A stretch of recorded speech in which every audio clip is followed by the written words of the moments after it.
और भी लोग उसको उल्टा पुल्टा बोलते रहते हैं। हाँ, ये है जो क्या नाम है वो तूफानी जो है, इतना उसका साथ करता है।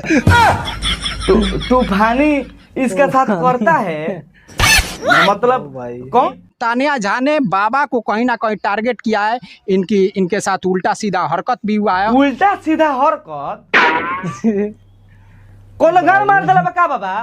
हेलो फ्रेंड, एक नया वीडियो में आपका फिर से स्वागत है। भाई आज का वीडियो आप लोग को पूरा हंसाने वाला क्योंकि आ गया क्रेजी भाई का वीडियो। हाँ जी, बहुत मजेदार वीडियो है भाई, पूरा वीडियो जरूर देखेगा। अगर भाई आप लोग को थोड़ा सा वीडियो हम लोग का मुस्कुराहट लाता है, थोड़ा सा भी आप लोग को मनोरंजन करता है वीडियो, तो भाई वीडियो को लाइक करिएगा, चैनल को भी सब्सक्राइब कर लीजिएगा। तो हम लोग ऐसे ही वीडियो हर रोज आप लोग के लिए हर रोज लाते रहेंगे। हाँ जी, बहुत मजेदार वीडियो लाते रहेंगे, तो भाई इसीलिए चैनल को सब्सक्राइब कर लीजिएगा। तो भाई वीडियो बहुत मजेदार भाई, पूरा वीडियो जरूर देखिएगा। तो भाई वीडियो का लिंक आपको डिस्क्रिप्शन में मिल जाएगा। तो भाई चलते हैं वीडियो में आगे बढ़ते हैं। ये देखो भाई, बहुत मजेदार वीडियो तो का हाल बा भाई लोग? अरे हई तोरा गवा कैसन झांट लटकल बा रे? अरे भोसड़ी वाला, एकरा का झांट ना एकरा का बाहर हो जाला बा। झांट देखबे सारा बा, रुक सारे दिखावा तने क्या कर रहे हैं ये। ले हई 4-5 गुनो चाल बाबे जंतर में डाली ले सारा बा। सरा उ झांट देबा हमरा का तू। मजाक नहीं सुनो मत रे, ऐसा को मजाक नहीं।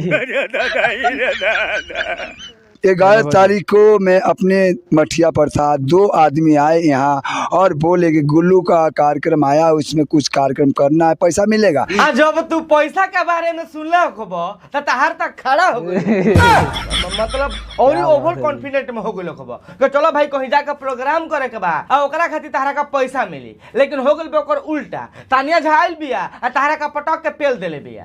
वहाँ जब गया वहाँ 200 आदमी वहाँ जुट चुके थे। 200 आदमी? अब देखो तो मतलब तेगला बाबा तू बिल्कुल सही कहत रहा, 200 आदमी हो जो, लेकिन तू निमन से नोटिस ना करुआ। वो 200 आदमी एक लगवा एक बोतल सरसों का तेल लगे, उ तू ना देखुआ का? सरसों का तेल उ का होई रे? तोरा गोनिया में लगा के पेले खाती और कौन चीज होई? भोसड़ी वाला जब वीडियो बनावती तो बीच में बोलो तो का जरूरी बरे? पेल दम सार का मर जेबो, बुझार के ना? फिर से लगा वीडियो। मैं समझा कि यहाँ गुंडा वाली बात हो गया है। ओहो सरौ तो नहीं कह तरह के गुंडा वाला बात हो गया। अरे सारावा जो ना के पीछे तू पड़ल बड़े नु उ खुद एगो गुंडा ही नहीं है, तो ओकरा संगे गुंडा ना रहियो सन तो पीछे मोदी जी घूमत ओकरा आई ना। सब तोर का जरूरी बा बार बार कहल कि हम तानिया झा से बियाह करब, हम तानिया झा के संगे सुहाग रात मनाएम, हम तानिया झा के संगे 7 गो बच्चा पैदा करम, तोर कहल जरूरी बाबे? तो सारा जौन तू कहले बड़े तू पेलबे कइनु तोरा के रे। हमको मारने के लिए साजिश रच गया है। मैंने हिम्मत नहीं हारा क्योंकि मैं हूँ शेर। ये भोसड़ी वाला मतलब ये तेगला बाबा अरे हमारा डर लगता मर देते नहीं। इतना बड़का शेर तो सब लाइफ में हम पहली बार देखला ही ना रहनी है। और भाई लोग तो लोग हमरा से बतावो लो इस तरह कौना एंगल से शेर लोग का मर देते नहीं ना। एक बार तो लोग के देख लो ना सारे के केहू भी देखी तो कह के सारा बिस्को पड़ा के झांटे सारे कर मुंह बावे अपने आप के शेर कहता। और एगो बात भाई लोग, अगर हैसन का थूथ लेके अपने आप के आदमी शेर कही तो सारा हैसन का शेर के तो अपना झांटी में बांध के हम रोज 5 हेली पटकते है कहती के दुख पैसों नहीं। तानिया से जब गाड़ी लेके आई मंदिर में बैठ रहा हूँ और बैठा हूँ और शेर उसके बंदूक लेकर के गुंडे ने खड़े हो गए लाइन से। हमारा दिमाग खराब हो गया, साला लड़की है ये तो राक्षस नहीं है जो मर्दों के जैसे गुंडागर्दी पूरा पहनी है कपड़ा ऐसा चूस चूस। अच्छा तब तो बाबा तोहरो खड़ा हो गई? कोची खड़ा हो गइल होई रे? अरे सारा हाथ में के रोमा कहीं से के तानिया झा के इतना गुंडा के एकरा पर बंदूक भिड़ेलो के सन ते को रोमे नु खड़ा हुई, तू का सोचले ह? अरे भोसड़ी वाला भागना तो मार देम तहरा गाड़। पूरा पहनी है कपड़ा ऐसा चूस चूस। अब भाई लोग तो हम लोग का मन बल चाहे ना, लेकिन इस सरवा बाबुआ का गलती से कोनो नाम तेगलावा रख देले बा। एकर नाम रखे के चाहिए भोसड़ी वाला थड़की बाबा ना हितवा। देखो लो एकरा का चादियों से गुंडा घेरले बड़ा सन। जब तानिया झा के एकरा के घेरले बिया तो हितवा ओकर कपड़ा देखता कहत के चूस चूस कपड़ा पहनले बिया। इस सरवा लेके देखत के एकरा गाल में कोनो गोली मत मार दो सन। सरवा पक्का दोगला बाबा भाई। पूरा पहनी है कपड़ा ऐसा चूस चूस गुंडे जैसे पहनते हैं। हाँ तो बाबा उ गुंडाइन हट रही हिया पटक के तारा के पेल दी सरौनु के परनावा तार निकल जाई। उ कैसे पेली रे? चूंची से और कौन से पेले सारा झटका का लाल मारा तरह सार। चुपचाप वीडियो लगाओ। हालांकि तानिया झा को गाली देने वालों में या कुछ उल्टा सीधा कहने वालों में केवल बाबा ही नहीं थे हैं, और भी बहुत से लोग हैं। अरे भैया हमनियों के फंसवेबे का रे। लेकिन और भी लोग उसको उल्टा पुल्टा बोलते रहते हैं। हाँ ठीक है। हाँ, ये है हाँ? जो क्या नाम है वो तूफानी जो है हाँ, हाँ, हाँ। इतना उसका साथ करता है। तूफानी इसके साथ करता है मतलब कौन चीज करेला है तेगला बाबा? हम जानना चाहते हैं, हमरा के तू बतावा तो। तूफानी जो है हाँ, हाँ, हाँ। इतना उसका साथ करता है। अरे मर्द तो नहीं, हम पूछा तो नहीं के तू फाइनल यादव तानिया झका संगे कौन चीज करेला? तूफानी जो है हाँ, हाँ, हाँ। इतना उसका साथ करता है। अरे देखो तेगला बाबा, तू बुझलो है ना? तू पहले कहलो नु के क्या करता है, क्या क्या करेला तू फाइनल यादव तानिया झका साथ? वो हम जानना चाहते हैं कि आखिर कौन चीज करेला? इतना उसका साथ करता है। अरे सरवा भोसड़ी वाला बाबा, ना बतेबे तो मत बताओ सरवा, बार ब्रेक होई सवाल मत कर, नहीं तो पेल के मर जाम सरो। इतना उसका साथ करता है मगर उसको तो जाग नहीं बोलता, नहीं मारता। मैं कमजोर हूँ चलवा। अच्छा तो मतलब तू कमजोर बाड़ा ना?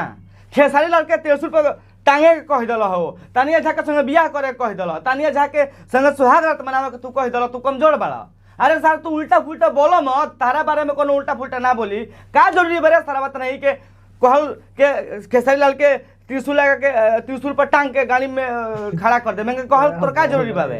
कमजोर बाड़ा सर तू, नहीं तू मन के बढ़ल बाड़ा, बुझाइल?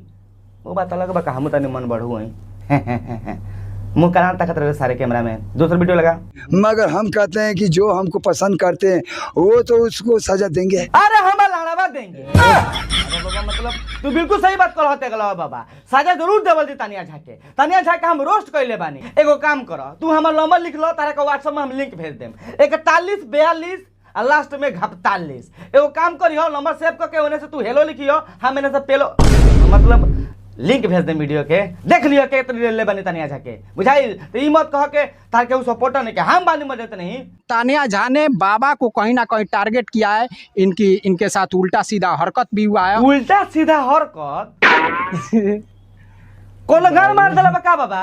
तोरा कैसे पता बारे कि बाबा के कोनो गान मार देले बा? अरे सारावा, जेकर गान माराला नु ओकर सेम हे ही तरी मुंह हो जाला ना। मतलब देखत रे बाबा के कितना शांत बड़ान बेचारा, देखो गान मारला के बाद दर्द से केहू के बोली ना निकलला, सेम लाइक डेट बाबा से बोल बाबे। देखो लोग कितना शांत से का बड़ान, ठीक नु? सदा हंसी बरत है। तो बस भाई लोग आज के क्या है भाई लोग तनी बाबा के तनो के फिर से अगली मुंह देख लो, केहू देखी तो हंसे लगे मदद नहीं। जब से तानिया झा के मतलब जब से तानिया झा के का पेले बाड़ी तब से मतलब शांति रहत रहने बेचारा।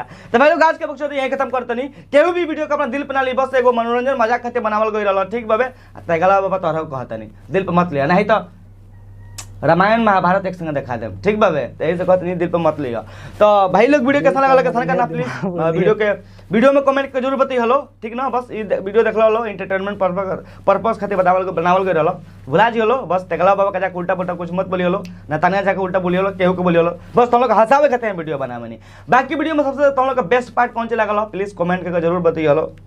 और वीडियो देख के कुछ ज़्यादा अच्छा लगल हुई, कुछ ज़्यादा अगर देख के अच्छा लगल हुई तो please hit the like button. यार लाइक कर लो यार, लाइक तो हम लोग करते नहीं खोलो यार, लाइक ना कर लो तो सारा मजा ना होला, ठीक ना? लाइक कर दियो लो। तो भाई हो गया है वीडियो डी एंड। अगर भाई वीडियो अगर आप लोग को थोड़ा से भी अच्छा लगे तो वीडियो को लाइक करिएगा, चैनल को भी सब्सक्राइब कर लीजिएगा, क्योंकि वैसे ही वीडियो लाते रहेंगे रोज। तो भाई आज का इतना, मिलते हैं नेक्स्ट वीडियो में। तो जय हिंद, जय भारत।